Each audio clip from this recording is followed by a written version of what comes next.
কিন্তু আমাকে আর শুতে দিল না। এই বৃষ্টি আমার মুখের উপর পড়তেছিল। নেটটা খুলে দিই, তাহলে দেখা যাবে। আমাকে বকা দেয়, আপু আপনি এত বক বক করেন কেন? সো তাদের জন্য একটাই অ্যান্সার, আমার বক বক করতে অনেক বেশি ভালো লাগে। অ্যান্ড বক বক করাও একটা আর্ট, যেটা সবাই পারে না। তো অলরেডি আমার থাম্বনেল দেখেই হয়তো বুঝে গিয়েছেন যে আজকের টপিকটা কি নিয়ে, বা আমি আজকে আপনাদের সাথে কি শেয়ার করব। জানি না এটার নাম কি, বাট হয়তো কোনো একটা রিচুয়ালস আছে। তো এক এক এলাকার রিচুয়ালস, এক এক এলাকার সিস্টেম, এক এক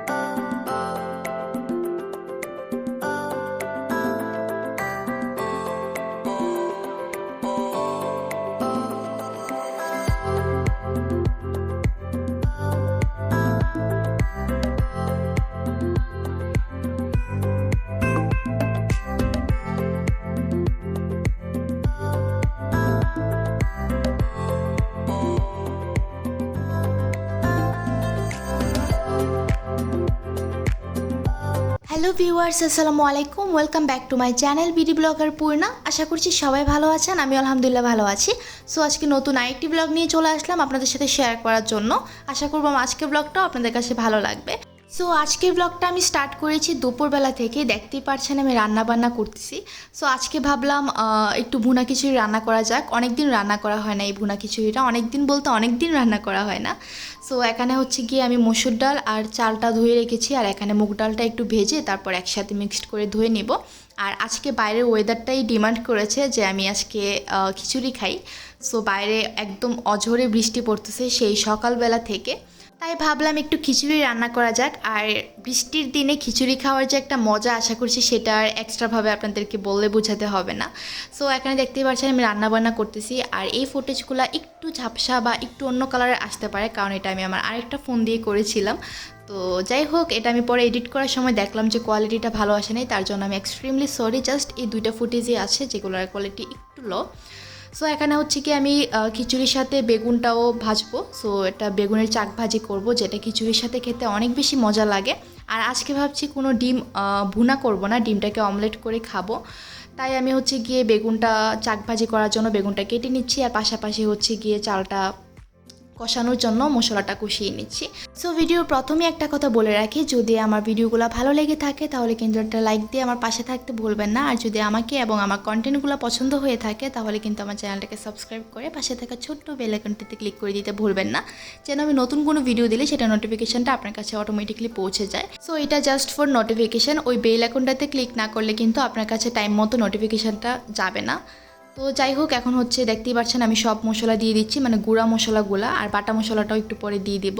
তারপর হচ্ছে কি মশলাটা ভালোভাবে কষাবো। আর আমি সব সময় খিচুড়ি রান্না করার সময় রাঁধুনির যে মুরগির মশলাটা আছে সেটা দিই, তাহলে হচ্ছে গিয়ে একটা একদম ভুনা খিচুড়ির একটা ফ্লেভার আসে, যেটা খুবই খুবই মজা লাগে। আপনারা ট্রাই করতে পারেন।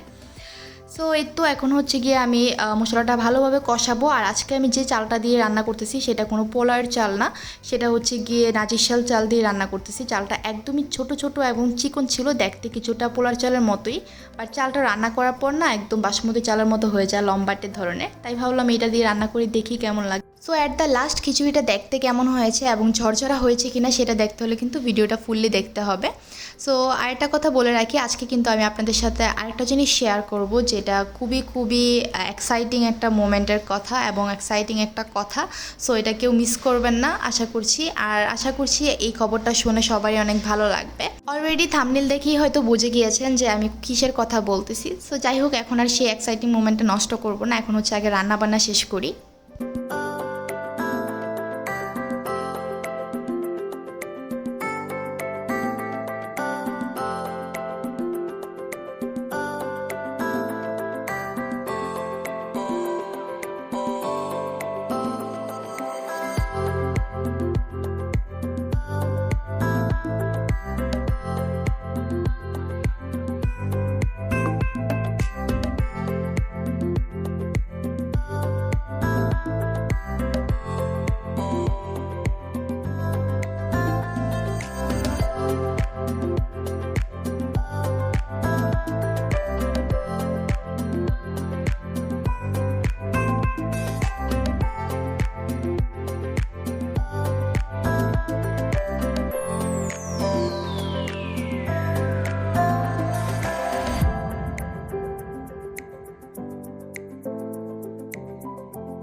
এখানে দেখতে পাচ্ছেন আমি কিন্তু মশলাটাকে ভালোভাবে কষিয়েছি আর আমি খিচুড়িটার সাথে একটু আলু দিয়েছি, যেটা আমি একদম মশলাটা কষানোর সময় দিয়ে দিয়েছি। পরবর্তীতে হলো গিয়ে চালটা দিয়েছি।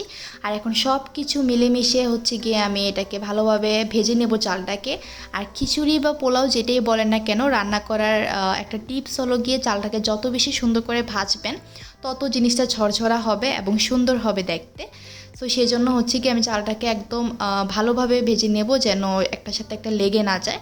আর আমি কিন্তু সাথে 2-1টা টমেটো দিয়েছিলাম, মানে টমেটোর টুকরা। তো পরবর্তীতে আমি আরও কয়েকটা টমেটো দিব, কারণ খিচুড়ির মধ্যে টমেটোটা ভালোই লাগে আর আলুটাও কিন্তু মজা লাগে ভুনা খিচুড়ির মধ্যে। আর এখানে দেখতে পাচ্ছেন চালটা ভালো করে ভাজা হয়ে গেলে আমি কিন্তু পরিমাণ মতো পানি দিয়ে দিয়েছি। তো আমি প্রথমে ভেবেছিলাম একটু ল্যাটকা টাইপের খিচুড়ি রান্না করে, যেটা একদম নরম নরম হবে। অনেক দিন ধরে এরকম খিচুড়ি খাওয়ার ক্রেভিং উঠেছিল। দোকান থেকে কিনে খেলে বা রেস্টুরেন্ট থেকে কিনে আনলে তো সেটা ল্যাটকা খিচুড়ি হয় না, সেটা সেই ভুনা খিচুড়িই হয় ঝরঝরা। তাই ভাবলাম একটু নরম করে রান্না করি, বাট পরবর্তীতে দেখলাম না, নরম করে না, ভুনা খিচুড়ি রান্না করে ফেলেই ভালো লাগবে, ওই আর কি। সো আমি হচ্ছে গিয়ে এক চুলাতে খিচুড়িটা বসিয়ে দিয়েছি হওয়ার জন্য, মানে পরিমাণ মতো পানি দিয়ে বসিয়ে দিয়েছি। আর এখানে দেখতে পাচ্ছেন আমি বেগুনটা সুন্দর করে এখন ভেজে নেব, যেহেতু বেগুনের চাকভাজি করব। আর আমার বেগুনের চাকভাজিটা আমার নিজের কাছে অনেক বেশি মজা লাগে, তো সেজন্য আমি বলে দিচ্ছি কী কী মশলা দিতে হবে। আমি এটার ফুটেজটা নিতে ভুলে গিয়েছি। একদমই বেসিক কিছু মশলা লাগে, সেটা হলো গিয়ে লবণ, তারপর হলো হলুদের গুঁড়া, মরিচের গুঁড়া, আর আমি একটু অল্প করে একটু গরম মশলা গুঁড়া উপর দিয়ে দিই। তারপর হচ্ছে গিয়ে ভাজি, তাহলে ফ্লেভারটা অনেক সুন্দর আসে। আপনারা গরম মশলার গুঁড়া দিয়েও কিন্তু ট্রাই করতে পারেন এই চাক ভাজিটা। তো এখানে দেখতে পাচ্ছেন পানিটা কমে এসেছে এবং আরেকটু কমে আসলে আমি এটাকে দমে বসিয়ে দিব, তাহলেই দেখা যাবে যে একদম ঝরঝরা হয়ে গিয়েছে এবং কিছুই নিচে দিয়ে একদমই লাগেনি। তো এই তো আরেকটু পানিটা কমার জন্য আমি রেখে দিলাম। আর এখানে হচ্ছে গিয়ে আমি বেগুনটা ভেজে নিচ্ছি। সো যাই হোক, রান্নাবান্না চলতে থাকুক। আর তার মধ্যে আপনাদের সাথে একটা কথা শেয়ার করি, সেটা হলো গিয়ে এই কয়েকদিন, মানে 4 দিন ধরে আমি হলো আমার 1 বছর আগে 4টা ব্লগ আমি আপলোড করেছি, যেগুলো আমি আপলোড করতে পারিনি আমার চ্যানেলের একটা প্রবলেমের কারণে। আর না হলে কিন্তু এই ব্লগগুলো আপনি চ্যানেলে যখন এই ব্লগগুলো গিয়েছিল তার অনেক আগে আমার চ্যানেলে চলে আসতো, কারণ আমার ব্লগগুলো এডিট করাও ছিল, সব কিছু একদম পারফেক্টলি গুছিয়ে রেখেছিলাম। বাট সেই একটা চ্যানেলের প্রবলেম হয়ে গেল, সেজন্য আর আপলোড দিতে পারিনি। তো সেজন্য ভাবলাম যেহেতু ব্লগগুলো আছেই আর এখন আমি অনেক বেশি বিজি ব্লগ বানাতে পারছি না, তো সেজন্য হচ্ছে গিয়ে আমি ওই ব্লগগুলো আপলোড করেছি। অ্যান্ড ফাইনালি হচ্ছে গিয়ে আমার আগের ব্লগগুলো শেষ হয়েছে, মানে আর আগের ব্লগ নেই, সব আপলোড করা হয়েছে আলহামদুলিল্লাহ। সো এখন থেকে হচ্ছে গিয়ে সবসময় আমার রেগুলার ব্লগগুলো আসতে থাকবে, মানে আপডেট ব্লগগুলো, রিসেন্ট দিনের ব্লগগুলো আর কি। তো অনেকেই হচ্ছে আমার আগের ব্লগগুলো অনেক বেশি পছন্দ করেছে, আবার অনেকেই হচ্ছে কি অনেক বোরিং ফিল করেছে যে আপু রিসেন্ট ব্লগগুলো কই আপলোড দিচ্ছ না কেন। তো তাদের জন্য আবার সুখবর, কারণ এখন থেকে সব রিসেন্ট ব্লগগুলো আপলোড করা হবে, আর এটাও কিন্তু আমার রিসেন্ট ব্লগই। তো দেখতেই পারছেন আমার রান্নাবান্না করা কিন্তু একদমই শেষ এবং আমি সবগুলো খাবার নিয়ে চলে আসছি আমার রুমে। এখন আমি আরামায়েশ করে বৃষ্টি উপভোগ করব আর আমার লাঞ্চটা কমপ্লিট করে নেব। আর আমি সব রান্নাবান্না শেষ করে অনেক বেশি করে একটু সালাদ বানিয়ে নিয়েছি, কারণ সালাদটা আমার বরাবরই খুবই পছন্দ। আর এই হলো আমার খিচুড়ির ওভারঅল লুক। আমি কিন্তু পানি ল্যাটকা খিচুড়ি হওয়ার জন্য বেশি দিয়েছিলাম, বাট একদমই পারফেক্ট হয়েছে এবং খুবই ঝরঝরা হয়েছে, একদমই নরম না আবার শক্তও না, মানে এক কথায় জাস্ট পারফেক্ট হয়েছে। অ্যান্ড টেস্টটাও মাশাল্লাহ অনেক অনেক বেশি মজা হয়েছে, আমার রান্না করা বেস্ট খিচুড়ির মধ্যে একটা। তো খুবই সিম্পল ওয়েতে রান্না করেছি, একদমই শর্টকাট ওয়েতে, যেহেতু ব্যাচেলর মানুষ সবসময় একটু শর্টকাট ওয়েই খুঁজি রান্নার ক্ষেত্রে অ্যাটলিস্ট। তো সেই জন্য ওই শর্টকাট ওয়ে দিয়ে রান্না করেছি, বাট অনেক বেশি মজা হয়েছে। আপনারা চাইলে এরকমভাবে ট্রাই করতে পারেন, অ্যান্ড যদি ট্রাই করে থাকেন তাহলে কিন্তু আমাকে জানাতে ভুলবেন না, ঠিক আছে? আর এই যে দেখতে পাচ্ছেন আমি একদম প্লেট ভর্তি করে খাবার নিয়ে বসে গিয়েছি। এখন হচ্ছে গিয়ে আমি বৃষ্টি উপভোগ করব, আমার বারান্দার মানে যে দরজাটা সেটাও খুলে দিয়েছি এবং ব্যাডের মধ্যে বসে বসে খাচ্ছি, মানে খাবো আর হচ্ছে গিয়ে বৃষ্টিটা উপভোগ করব আর কি। সো আপনাদের কাদের কাছে বৃষ্টির দিনে এরকম খিচুড়ি, মাংস বা খিচুড়ি, বেগুন ভাজা আর তারপর আলু ভাজা, ডিম ভাজা এগুলো খেতে ভালো লাগে, তারা কিন্তু কমেন্ট করে জানাবেন। আমার স্পেশালি বৃষ্টির দিনে খিচুড়িটা খুবই খুবই ভালো লাগে, তো সেই জন্যই আজকে বানানো। যাই হোক, খাবারটা কিন্তু অনেক বেশি টেস্টি ছিল আলহামদুলিল্লাহ, অনেক মজা করে খেয়েছি। তো এখন হচ্ছে আমি আমার লাঞ্চটা কমপ্লিট করবো, আর লাঞ্চ কমপ্লিট করার পর কী করবো আমি বুঝতে পারছি না, বাট মেবি ঘুম দিব, কারণ এত সুন্দর ওয়েদার, এই ওয়েদারে যদি দুপুরবেলা না ঘুমাই তাহলে হচ্ছে গিয়ে এই ওয়েদারটাই মিস। সো চেষ্টা করবো একটু ঘুমানোর জন্য। আর যেহেতু আজকে আমি দুপুরবেলা কোনো কাজ রাখিনি, সো সব কাজ আমি রাতের বেলা করব। আর আমার এডিটিংয়ের কাজও অনেকগুলা বাকি, তো সেই জন্য আমি সব কাজ রাতের বেলা নিয়ে বসবো, এখন আর কোনো কাজ টাজ করবো না। তো এখন হচ্ছে আমার রিল্যাক্স করার টাইম, তো খাওয়া দাওয়া শেষ করেই হচ্ছে গিয়ে আমি একটু ঘুমানোর ট্রাই করবো আর কি। তারপর আপনাদের সাথে অ্যাগেন কথা বলবো সন্ধ্যার দিকে। তো সন্ধ্যার দিকে হচ্ছে গিয়ে নতুন একটা নিউজ নিয়ে আপনাদের সাথে হাজির হচ্ছি, ততক্ষণে আপনারা ব্লগটা এনজয় করতে থাকেন, ঠিক আছে?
সেই দুপুর থেকে এত পরিমাণে বৃষ্টি, আমি একটু নিচে শুইলাম কিন্তু আমাকে আর শুতে দিল না, এই বৃষ্টি আমার মুখের উপর পড়তেছিল। নেটটা খুলে দিই তাহলে দেখা যাবে। এই যে এটা হচ্ছে আমার বেডের কাছের জানালাটা, একদম সেই ঝুম বৃষ্টি হচ্ছে, কি যে শান্তি লাগতেছে সেটা বলে বোঝানো যাবে না, এত আরাম লাগতেছে। এখন মেবি আমি ঘুম দিব, আর ঘুম থেকে ওঠার পর আপনাদের সাথে সব কিছু শেয়ার করব। এখন আগে ঘুম দিই, তারপর কথা হবে। হ্যালো ভিউয়ার্স, সো আমার চোখ দেখে বোঝা যাচ্ছে যে আমি একটা সেই লেভেলের ঘুম দিয়ে উঠছি। অ্যাকচুয়ালি আজকে দুপুর থেকে এত বৃষ্টি ছিল, মানে আজকে সম্পূর্ণ দিনটাই হচ্ছে একটা বৃষ্টির দিন। তো সেই জন্য আমি দুপুরবেলা বৃষ্টির খাবারও রান্না করেছি, হঠাৎ করে ক্রেভিং উঠেছিল খিচুড়ি খাওয়ার জন্য। তো রান্না বান্না শেষ করলাম, খাওয়া দাওয়া করলাম, তারপর হচ্ছে গিয়ে বিকালবেলা, মানে বিকাল থেকে আবার বৃষ্টি শুরু হলো সেই সন্ধ্যা পর্যন্ত। তো আমি সন্ধ্যার দিকে ঘুমিয়ে গেছি, আর ঘুম থেকে উঠলাম একটু আগে, আর এখন বাজতেছে মোটামুটি 9টার মতো। তো আমি 3 ঘন্টা ঘুমাইছি। তো ঘুম থেকে উঠে আমি নিজেকেই চিনতেছিলাম না আয়নায় দেখে, মানে চোখ টুক ফুলে অবস্থা খারাপ। তো এখন একটু ফ্রেশ ট্রেশ হয়ে কাজে বসলাম। আমি অ্যাকচুয়ালি এডিটিং করতেছি, আর হচ্ছে গিয়ে এই ফোনে একটা এডিট চলতেছে, ল্যাপটপে একটা এডিট চলতেছে, যেহেতু আমি এখন কয়েকদিন আগের ব্লগগুলো আপলোড করছি, তো সেই জন্য তো রিসেন্ট ব্লগও তো বানাতে হবে। তো রিসেন্ট ব্লগগুলো আমি বানিয়ে রাখতেছি, তো একটু প্রেশার যাচ্ছে আর কি। আর এই ল্যাপটপের কাজটা শেষ হলে আমি হচ্ছে আমার আর্কিটেকচারাল কাজে বসবো। তো আমি আজকে অনেকদিন পর ল্যাপটপে এডিটিং নিয়ে বসলাম। অ্যাকচুয়ালি আমার ওই ল্যাপটপটাতে আমি আর্কিটেকচারাল কাজ করি, এইচপি যেটা আছে, এটা অনেক হাই কনফিগারেশনের একটা ল্যাপটপ। সো এটাতে আমার সব আর্কিটেকচারাল কাজগুলো করা হয়। আর অনেকদিন পর ল্যাপটপে এডিট করার কারণ হচ্ছে যেহেতু একসাথে অনেকগুলো ব্লগ এডিট করার চলতেছে, সো একসাথে এত ব্লগ ফোনে এডিট করলে ফোনের অবস্থা খারাপ হয়ে যাবে। তো এটাতে একটা চলতেছে আর এটাতে একটা চলতেছে আর কি। ম্যাকে এডিট করতে আমার একটু ভালো লাগে না, টু বি অনেস্ট। তো তারপর চেষ্টা করি, আস্তে আস্তে এডিটিংটা ভালো করার চেষ্টা করছি আর কি। আমি জানি না কতটুকু পারতেছি, বাট ল্যাপটপে এডিট করলে হয় কি, মানে অনেকটা প্যারা হয়ে যায়। যারা অনেক প্রো তারা অনেক ভালো পারে ল্যাপটপে এডিট, আমি ল্যাপটপে এত ভালো করে এডিট করতে পারি না, সত্যি কথা যেটা। আমি ফোন এডিট করতেই বেশি কমফোর্টেবল আর কি। সো অনেকদিন পর ল্যাপটপে এডিট নিয়ে বসলাম, একটু টাইম লাগতেছে। যেটা ফোনে আমি একসাথেই বসেছি এডিট করতে, ফোনেরটা অলমোস্ট ডান, আর এটা এখন মোটামুটি 50%ও হয় নাই আর কি। এই হলো অবস্থা। সো অলরেডি আমার থাম্বনেল দেখেই হয়তো বুঝে গিয়েছেন যে আজকের টপিকটা কি নিয়ে, বা আমি আজকে আপনাদের সাথে কি শেয়ার করব। তার আগে আমি আপনাদের সাথে আরেকটা জিনিস শেয়ার করি, সেটা হচ্ছে গিয়ে আজকে সকালবেলা থেকে যেহেতু বৃষ্টি হচ্ছে, হঠাৎ করে দুপুরবেলা দেখলাম যে ঝুম বৃষ্টি, মানে আমার রান্না করা কিছুক্ষণ আগে আর কি। তো আমি আর কন্ট্রোল করতে পারিনি, বারান্দাতে জাস্ট এনজয় করতে ইচ্ছে করতেছিল না। তো আমি হচ্ছে কি চট করে হচ্ছে ছাদে চলে যাই, আর ছাদে গিয়ে ইচ্ছে মতো ভিজে আসি। তো একদম ভিজে টিজে বাসায় আসলাম, তারপর বাপি কল দিল যে কি করছি না করছি, ফোন দিল, ফোন কেন ধরলাম না। তো বললাম যে আমি তো ছাদে গিয়েছিলাম বৃষ্টিতে ভিজার জন্য। বাপ্পি একটা ধমক দিছে আমাকে, কেন আমি বারবার বৃষ্টিতে ভিজতেছি। তো পরে বললাম যে আমি একটু স্ট্রেস লাগতেছিল আর একটু ভিজতে ইচ্ছে করতেছিল। তো বাপ্পি পরে এক গাদা মেডিসিনের নাম বললো যে খেয়ে নাও তাড়াতাড়ি এই সেই। আমি না একটা মেডিসিনও খাই নাই। অ্যান্ড লুক, আমি এখনও পারফেক্ট আছি, একটা হাঁচিও দেই নাই। সো এমনই হয়। তো যতই সাইনাসের প্রবলেম হোক না কেন, যেটা আমি মানে আমার খুব ইচ্ছে করে এটা করার জন্য, সেটা করলে কিন্তু আমাকে তেমন কোনো ক্ষতি হয় না। আদারওয়াইজ একটু যদি আমি শাওয়ার নেওয়ার সময় যদি আমি 5 মিনিট লেট করি, তো সেখান থেকে হচ্ছে গিয়ে আমার সর্দি লেগে যায়। মাথার চুল একটু ভিজে থাকলেও কিন্তু সর্দি লেগে যায়। এই হচ্ছে কথা। সো আজকে ভিজে অনেক বেশি মজা লাগছে। আর ওই দিন ভিজে না আমার সাহসটা একটু বেড়ে গেছে, টু বি অনেস্ট, এটাই সত্যি কথা। তো যে কারণে এখন বৃষ্টি হলে আর নিজেকে কন্ট্রোল করতে ইচ্ছে করে না আর কি। আর যেহেতু ছাদের গেট খোলা ছিল, তো সেজন্য ভিজতে আরও বেশি মানে মজা লাগলো। সো যাই হোক, আমার এদিকে এডিটিং প্রায় তো যেটা শেয়ার করা ছিল, তো আপির শ্বশুরবাড়িতে হচ্ছে গিয়ে একটা প্রোগ্রাম হবে। প্রোগ্রাম বলতে ওইদিকে খাওয়াবে আর কি। তো আমাকে আম্মু গতকাল ফোন দিয়ে যেটা বললো যে আমাকে আসতে বললো বাসাতে, তো আমি যেতে পারবো কিনা। সো আমি আপির শ্বশুরবাড়িতে যাবো কি না বা কবে যাচ্ছি কি আশেপাশে সব কিছু আমি নেক্সট কোনো একটা ব্লগে জানাবো। এখনই আমি নিজেও শিওর না অ্যাকচুয়ালি, যেহেতু আমার অনেকগুলো কাজ আছে। সো আমি এখনই শিওরভাবে বলতে পারছি না আমি মানে যেতে পারবো কিনা। সো বাপ্পি অ্যান্ড আম্মু যাওয়ার সম্ভাবনা আছে যদি সব কিছু ঠিক থাকে অ্যান্ড বাপ্পি আর আম্মু সুস্থ থাকে। তো সেটা শেয়ার করা ছিল। তো আপনি শ্বশুরবাড়িতে হচ্ছে গিয়ে প্রোগ্রামটা মেনলি মেবি প্রেগনেন্সি অবস্থায় শ্বশুরবাড়ির লোকরা খাওয়ায়, আমি জানি না এটার নাম কি, বাট হয়তো কোনো একটা রিচুয়ালস আছে। তো এক এক এলাকার রিচুয়ালস, এক এক এলাকার সিস্টেম এক এক রকম, যেটা আবার ওদের এলাকায় এমন কিছু কিছু হয় যেটা আবার আমাদের এলাকায় কেউ জানেও না। আবার আমাদের এলাকায় এমন কিছু হয় যেটা আবার আপনি শ্বশুরবাড়ির মানুষ জানেও না। সো এরকম সব কিছু মিলে হচ্ছে গিয়ে পালন করা হচ্ছে সব কিছু। আর আপি এখন পর্যন্ত মোটামুটি মানে সুস্থই আছে। তো সবাই আপির জন্য দোয়া করবেন। আর আমি গেলে তো অবভিয়াসলি ব্লগ বানাবো, কারণ এর আগে যখন আপির বাসায় আমি ফার্স্ট টাইম গিয়েছিলাম, ফার্স্ট টাইম বলতে সেকেন্ড টাইম আমার জন্য, কারণ আমি তো ডালা দেওয়ার জন্য গিয়েছিলাম আপির বাসাতে। তো যখন গিয়েছিলাম ওই ব্লগটা আপনারা সবাই অনেক বেশি পছন্দ করেছেন অ্যান্ড সবাই বলেছিলেন যে নেক্সট কোনো দিন গেলে সেটাও ক্যাপচার করে আপনাদের সাথে শেয়ার করার জন্য। সো আমি গেলে তো অবভিয়াসলি শেয়ার করবই, আর না গেলে বলতে পারছি না আমি যাবো কিনা অ্যাকচুয়ালি। তো দেখা যাক, এই আপডেটটা দেওয়ার ছিল। এই আপডেটটা আমি শিওর বাংলাদেশি ব্লগার মতো এখন পর্যন্ত আপনাদেরকে দেয় নাই। তো আমি জানি না, এই ব্লগটা তো যাবে আরও 3 দিন পর। তো 3 দিনের মধ্যে আপনি বলে ফেললে আমার কিছু করার নেই, কারণ এই ব্লগটা মেক করছি 3 দিন আগে। সো এই ছিল আমার আজকের কথা। তো এখন হচ্ছে আমি এত চুল কোথা থেকে আসে। সো এখন হচ্ছে আমি ব্লগটা এডিট করব, এডিটিং শেষ করব, তারপর আমার বাকি সব কাজগুলো করতে হবে। আজকে রান্নাবান্নার প্যারা নেই, কারণ আমি দুপুরবেলা একদম প্যারা নিয়ে সবগুলো রান্না কমপ্লিট করে ফেলেছি অ্যান্ড অনেক বেশি মজা হয়েছিল। যাই হোক, এখন হচ্ছে আমি কাজ নিয়ে বসে, আমি বেডের মধ্যে বসে বসে কাজ করতেছি, পড়ার টেবিলে যেতে ইচ্ছে করতেছে না অ্যাকচুয়ালি। তো কফি টফি শেষ করে এখন হচ্ছে কাজ নিয়ে বসলাম আর ভাবলাম আপনার সাথে একটু কথা বলে আজকে ব্লগটা শেষ করি। অ্যান্ড আজকে সারাদিন কি কি করলাম সবগুলো যদি আপনাদের কাছে না বলতে পারি আমার ঘুম হবে না। তো সব কিছু যেহেতু শেয়ার করি তাই শেয়ার করে দিলাম, আর সিক্রেটটাও শেয়ার করে দিলাম। যদি যাওয়া হয় তাহলে অবভিয়াসলি শেয়ার করা হবে। সো আজকের ব্লগটা আমি এখানেই শেষ করছি। সবাই ভালো থাকবেন, সুস্থ থাকবেন, আর প্লিজ প্লিজ আমার জন্য বেশি বেশি দোয়া করবেন। আর যারা এখনও আমার চ্যানেলটিকে সাবস্ক্রাইব করেননি, আমার চ্যানেলে নতুন আজকে, তারা প্লিজ আমার চ্যানেলটিকে সাবস্ক্রাইব করে পাশে থাকা ছোটো বেল আইকনটিতে ক্লিক করে দিবেন, যেন আমি নতুন কোনো ভিডিও দিলে সেটা নোটিফিকেশানটা আপনার কাছে পৌঁছে যায়।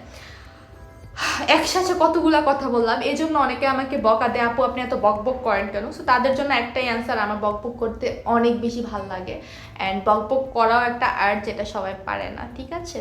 সো আমার বক বক অনেকেই পছন্দ করে, অনেকেই পছন্দ করে না। সো যারা পছন্দ করে না তারা সিম্পলি স্কিপ যেতে পারেন, আই নো প্রবলেম। আর যারা পছন্দ করে তারা কমেন্ট করে জানাবেন, ঠিক আছে। সো আজকে এখানেই বিদায় নিচ্ছি। সব ভালো থাকবেন, সুস্থ থাকবেন অ্যান্ড প্লিজ আমার জন্য বেশি বেশি দোয়া করবেন। আল্লাহ হাফিজ।